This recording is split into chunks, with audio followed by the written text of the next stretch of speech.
Let's see this question. The question is given as a uniform circular disc of radius r is made from a metal plate of thickness t, and another uniform circular disc b of radius 4r is made of from the same metal plate of thickness t by 4.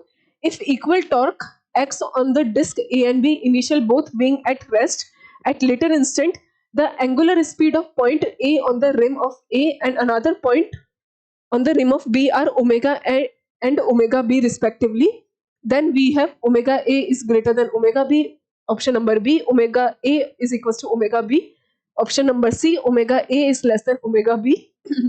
And the option number D, the relation depends on the actual magnitude of the torque. तो देखो question में हमारे पास है torque, हम जानते हैं हमारे पास क्या होता है. अगर हम टॉर्क की बात करें तो टॉर्क हमारे पास होता है आई अल्फा, और हमारे पास यहाँ पे एक, चलो जो बातें हम यहाँ पे यूज करने वाले हैं, सबसे पहले हम बात करेंगे टॉर्क की. टॉर्क हमारे पास होता है आई अल्फा, और अगर मैं एंगुलर वेलोसिटी की बात करूं, ओमेगा एंगुलर वेलोसिटी,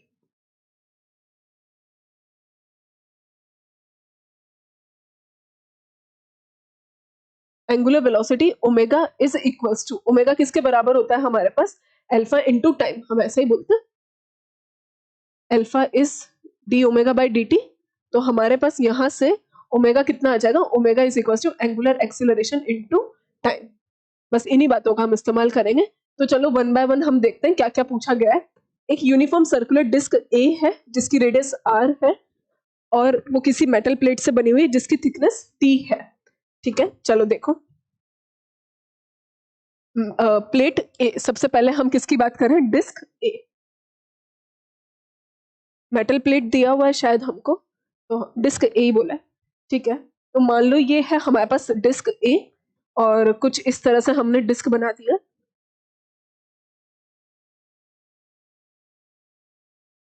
और इसकी थिकनेस भी हमने कुछ ना कुछ ले ली है. ये हमने थिकनेस ले लिया. इसकी रेडियस हमें कितनी गिवन है, आर, और इसकी थिकनेस हमको गिवन है टी. तो ये हो गई हमारी डिस्क ए. ठीक है, अगर मैं बात करूं साथ के साथ डिस्क बी की,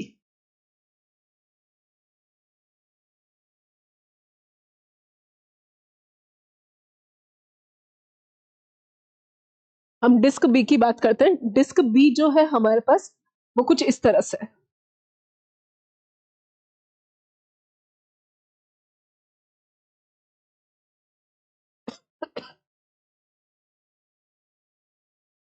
इसकी रेडियस हमको गिवन है 4r, और इसकी जो थिकनेस है वो हमारे पास है t बाय 4.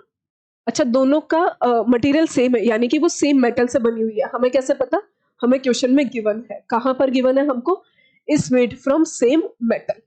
ठीक है, सेम मेटल से बनी हुई है, यानी कि दोनों की डेंसिटी सेम है. तो हम ऐसा बोलते हैं कि टॉर्क, टॉर्क मेरे पास क्या होता है, सबसे पहली बात तो अगर हमने दोनों पे टॉर्क इक्वल अप्लाई किया, तो अगर मैं टॉर्क की बात करूं तो टॉर्क मेरे पास होता है आई अल्फा. टॉर्क इसका क्या हो जाएगा, moment of inertia of A alpha ए.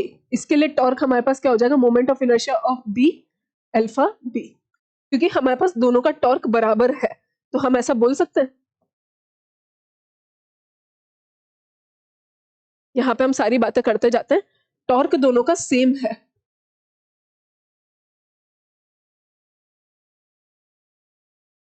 तो हमने बोल दिया moment of inertia of A alpha A is equal to moment of inertia of B alpha B. तो हमारे पास यहाँ पे जो मोमेंट ऑफ इनर्शिया का रेशियो आ रहा है, या फिर एंगुलर एक्सीलरेशन का रेशियो आ रहा है, alpha A upon alpha B is coming out to be moment of inertia of B upon moment of inertia of A. ठीक है, ये हो गई हमारे पास पहली बात. अगर मैं यहाँ से मोमेंट ऑफ इनर्शिया निकालूं, चलो हम एक काम करते हैं, दोनों के लिए मोमेंट ऑफ इनर्शिया निकालते हैं. तो आई ए मेरे पास क्या हो जाएगा, मोमेंट ऑफ इनर्शिया मेरे पास हो जाएगा, डिस्क है क्योंकि, तो mass of A radius of A square by 2. इस एक्सिस के अबाउट अगर हम बात करेंगे. सिमिलरली मेरे पास डिस्क बी के लिए भी मोमेंट ऑफ इनर्शिया कितना हो जाएगा, mass of B radius of B इसका स्क्वायर बाय 2. ठीक है, अब क्योंकि मेरे पास दोनों मटेरियल सेम है तो उनकी डेंसिटी सेम है, तो क्या मैं इसका मोमेंट ऑफ इनर्शिया ऐसे लिख सकती हूँ, डेंसिटी इनटू वॉल्यूम, और ये हो गया मास, और रेडियस ऑफ ए का स्क्वायर बाय 2. तो इसको हम थोड़ा और अच्छे से लिख देते हैं. डेंसिटी, इसका वॉल्यूम कितना हो जाएगा, पाई रेडियस ऑफ ए का square pi r square area into thickness into radius of A का स्क्वायर बाय 2। ठीक है, इसी तरह से अगर मैं इसकी बात करूं, अच्छा हम यहाँ पे थोड़ा सा इसको और मॉडिफाई कर देते हैं। ए की रेडियस मुझे कितनी गिवन है, आर, तो मैं ऐसा बोल देती हूँ रो पाई आर स्क्वायर, तो ये कितना हो गया मेरे पास आर की पावर 4 इंटू टी बाय 2। ठीक है, रो pi r square T by 2। अगर हम डिस्क बी की बात करें तो डिस्क बी के लिए मेरे पास अगेन मास कितना है मेरे पास, density into volume into radius of B का स्क्वायर बाय 2। तो हमारे पास बी की डेंसिटी कितनी आ रही है, बी का moment of inertia, density same metal से बनी हुई है, इसका एरिया क्या हो जाएगा पाई आर बी का स्क्वायर और इसकी थिकनेस कितनी है T by 4, radius of B का स्क्वायर बाय 2, ये हमारे पास पूरा मोमेंट ऑफ इनर्शिया आएगा आई बी। तो रेडियस ऑफ बी कितना है हमारे पास 4r, रो इंटू पाई 4r का square 16r square into T by 4 into 4r, 16r का स्क्वायर फिर से हम बोल सकते हैं 4r का स्क्वायर 16r स्क्वायर बाय 2। ठीक है, तो यहाँ से हमारे पास आ रहा है 4 4 जा 16, तो हमारे पास moment of inertia about B हमारे पास निकल कर आ गया rho into pi 16 rho pi are की पावर 4 बाय 2, ये हमारे पास निकल कर आ गया। अब हम इसी डेटा को इस्तेमाल करेंगे हमारे यहाँ पर, तो angular acceleration of A upon angular acceleration of B is coming out as, B का मोमेंट ऑफ इनर्शिया कितना है 16 रो पाई आर की power 4 by 2 upon rho pi are की पावर 4 टी बाय 2, 2 से 2 कैंसिल, रो पाई आर की power 4 cancel, और अच्छा यहाँ पर टी रह गया है, टी भी कैंसिल, तो angular acceleration of A upon angular acceleration of B is coming out to be as 16, कुछ छूट गया है यहाँ पर बेटा, ये 16 इंटू 4 यहाँ पे था,